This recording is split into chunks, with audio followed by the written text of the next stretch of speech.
Hello दोस्तों, गुलविंदर जी के study में आप सभी का बहुत बहुत स्वागत है। दोस्तों, आज की इस क्लास में हमने विश्व भूगोल से संबंधित बहुत ही महत्वपूर्ण प्रश्न सामान्य ज्ञान के रूप में हम आपके लिए लेकर आए हैं, जो आपके सभी प्रतियोगी परीक्षाओं के लिए इंपॉर्टेंट होने वाला है। दोस्तों, विश्व भूगोल से संबंधित ऑलरेडी एक वीडियो मैंने अपने चैनल पर अपलोड कर दिया। अगर आपने उस वीडियो को नहीं देखा है तो प्लीज़ उस वीडियो को जाकर देख सकते हो। वीडियो में आगे बढ़ने से पहले एक छोटा सा रिक्वेस्ट और करूँगा दोस्तों, अगर आप हमारे चैनल पर नए हैं तो SSC, रेलवे, बैंकिंग और आर्मी पुलिस जैसे सभी परीक्षाओं के लिए हमारे चैनल को सब्सक्राइब कर सकते हो, क्योंकि हम इस तरह के परीक्षाओं से संबंधित महत्वपूर्ण प्रश्न की वीडियो हम अपलोड करते रहते हैं। तो आइए दोस्तों, आज के क्लास के पहले प्रश्न की तरफ हम बढ़ते हैं। पहला प्रश्न है दोस्तों, क्वेश्चन है विश्व का प्रसिद्ध पिरामिड कहाँ स्थित है। बहुत ही इंपॉर्टेंट क्वेश्चन दोस्तों, SSC जैसे परीक्षाओं में ये पूछे जाते हैं अक्सर। तो दोस्तों बता दें, सबसे प्रसिद्ध पिरामिड जो है वो मिस्र देश में जो है उपस्थित है। यहाँ पर बड़े बड़े पिरामिड है। तो दोस्तों यहाँ पर उत्तर हो जाएगा ऑप्शन ए, मिस्र। मिस्र में बड़े बड़े पिरामिड यानी पिरामिड उपस्थित है। प्रश्न नंबर 2, शंकुधारी वन मुख्यतः कहाँ पाए जाते हैं, यानी कि शंकु आकार के जो पेड़ है ज़्यादातर ये वन कहाँ पाए जाते हैं। तो दोस्तों बता दें, शीतोष्ण क्षेत्र में ये पेड़ जो है पाए जाते हैं। इंपॉर्टेंट क्वेश्चन है दोस्तों, ये SSC MTS का ये क्वेश्चन है। आइए अगले प्रश्न की तरफ हम बढ़ते हैं। प्रश्न नंबर 3 है दोस्तों, विश्व की सर्वाधिक प्राचीन पहाड़ियां कौन सी है। तो अगर प्राचीन पहाड़ियों की जब भी बात आती है तो अरावली पर्वत का जो है जिक्र आता है। तो अरावली पर्वत जो है सबसे प्राचीन यानी पुरानी पहाड़ियों में से एक है। तो दोस्तों यहाँ पर ऑप्शन डी सही हो जाएगा। और आपके क्वेश्चन में जो है ये ऑप्शन आगे पीछे हो सकता है, तो इस बात का आपको ध्यान रखना है दोस्तों यहाँ पर। और ऑप्शन आपको सही टिक करना है, ठीक है। आंसर याद रखना है। आंसर यहाँ पर अरावली है, वहाँ पर ऑप्शन आगे पीछे हो सकता है। यहाँ पर फिलहाल ऑप्शन डी इसका सही उत्तर होगा। प्रश्न नंबर 4, न्यूजीलैंड में कहां पर लौह इस्पात का कारखाना अवस्थित है, यानी कि दोस्तों न्यूजीलैंड के कौन से शहर में जो है लोहे के खान जो है वहां मौजूद है। तो दोस्तों बता दें कि गेलब्रक नामक जगह पर जो है लोहे के खान उपस्थित है। तो ऑप्शन सी यहां पर सही हो जाएगा, गेलब्रक। आइए अगले प्रश्न की तरफ हम बढ़ते हैं, प्रश्न नंबर 5 की तरफ। दोस्तों प्रश्न नंबर 5 है। प्रश्न नंबर 5 है दोस्तों, लीबिया की ग्रीष्मकालीन राजधानी क्या है। तो दोस्तों लीबिया जो देश है, गर्मी के समय में अक्सर यहाँ की राजधानी बदल जाती है। तो दोस्तों बता दें, लीबिया की ग्रीष्मकालीन अर्थात गर्मियों के सीजन का जो राजधानी है वो बेगाजी के नाम से जाना जाता है दोस्तों। तो बेगाजी इसका सही उत्तर हो जाएगा, ऑप्शन डी, बेगाजी। बेगाजी जो है लीबिया प्रदेश की यानी लीबिया देश का जो है गर्मी के समय में राजधानी बदल कर दिया जाता है। प्रश्न नंबर 6 की तरफ बढ़ते हैं। डेन्यूब नदी कितने देशों से होकर गुजरती है। तो दोस्तों डेन्यूब नदी जो है 7 देशों से होकर गुजरती है। तो ऑप्शन बी यहाँ पर से हो जाएगा 7 देश। आइए अगले प्रश्न की तरफ बढ़ते हैं, प्रश्न नंबर 7 की तरफ। क्वेश्चन नंबर 7 है दोस्तों, यूरोप के प्रवासियों ने अफ्रीका के किस देश में अपनी पहली बस्ती बसाई थी। तो दोस्तों यूरोप के जो प्रवासी है यानी वहाँ के जो निवासी है वो सबसे पहले जो कंट्री बसाई थी वो था दक्षिण अफ्रीका। दोस्तों यूरोप का एकमात्र देश जहाँ पर जो है सबसे पहले बस्ती बसाई गई थी वो था दक्षिण अफ्रीका। प्रश्न नंबर 8, दक्षिणी अमेरिका में रेल मार्ग की सबसे ज़्यादा लंबाई वाला देश कौन सा है। तो दक्षिणी अमेरिका में यदि हम बात करें जहाँ सबसे ज़्यादा रेलवे लाइन बिछाई गई है या सबसे ज़्यादा रेलवे वहाँ पर चलती है तो अर्जेंटीना हो जाएगा दोस्तों। तो ऑप्शन बी यहाँ पर सही हो जाएगा, बिल्कुल अर्जेंटीना। आइए अगले प्रश्न की तरफ बढ़ते, प्रश्न नंबर 9। प्रश्न नंबर 9 है दोस्तों, एपी वृक्ष, ठीक है, एपी प्रजाति का जो वृक्ष है वो किस देश में सबसे ज्यादा पाया जाता है। तो दोस्तों बता दें, मलेशिया देश में सबसे ज्यादा एपी वृक्ष देखने को मिलता है। तो ऑप्शन ए यहाँ पर बिल्कुल सही हो जाएगा, मलेशिया। प्रश्न नंबर 9, म्यांमार के अधिकांश लोग किस धर्म को मानने वाले। तो म्यांमार देश में यदि हम बात करें वहाँ पर सबसे ज़्यादा धार्मिक लोग हैं वो है बौद्ध धर्म के लोग दोस्तों। तो ऑप्शन ए यहाँ पर सही हो जाएगा, बौद्ध। दोस्तों ये SSC MTS और CGL का दोनों में आए हुए प्रश्न है, तो आप इस क्वेश्चन को जरूर नोट डाउन कर लीजिएगा और बहुत इंपॉर्टेंट है। आइए अगले प्रश्न की तरफ बढ़ते हैं, प्रश्न नंबर 11।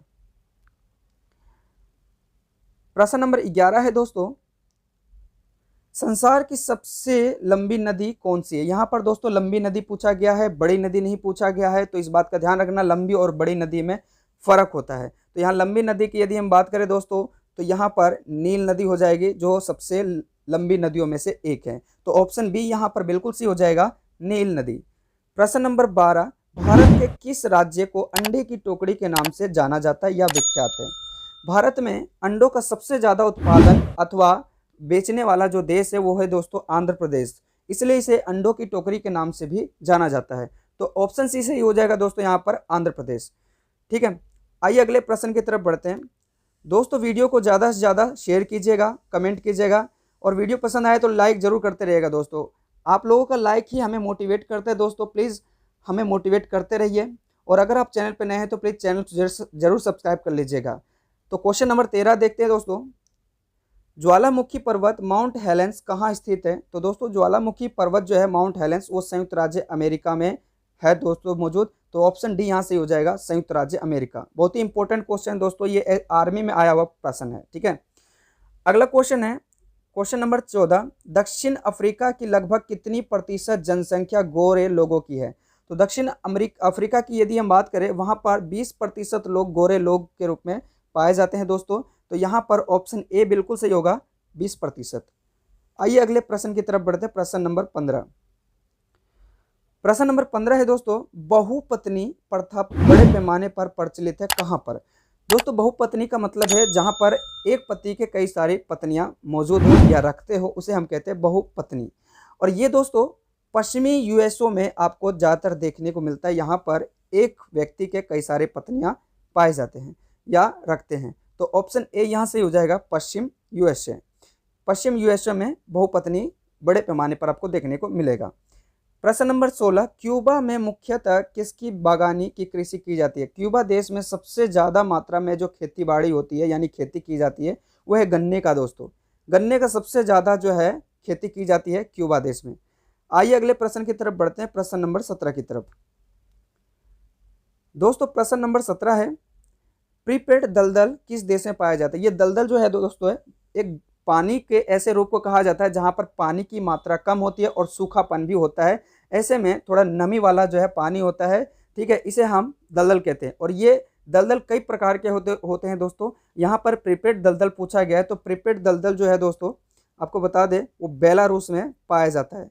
ठीक है, बेलारूस इसका उत्तर हो जाएगा दोस्तों, बेलारूस इसका सही उत्तर हो जाएगा। प्रश्न नंबर 18। कोमोडो नेशनल पार्क कहाँ पर पाया जाता है? आर्मी का क्वेश्चन है दोस्तों और डीएसएसबी जैसे परीक्षाओं में पूछा गया है, इसलिए इंपॉर्टेंट क्वेश्चन है, आप इसे नोट डाउन जरूर कर लीजिएगा। कोमोडो नेशनल पार्क जो है दोस्तों वो इंडोनेशिया देश में पाया जाता है या वहाँ पर मौजूद है। तो कोमोडो नेशनल पार्क जो है कोमोडो ये इंडोनेशिया में है।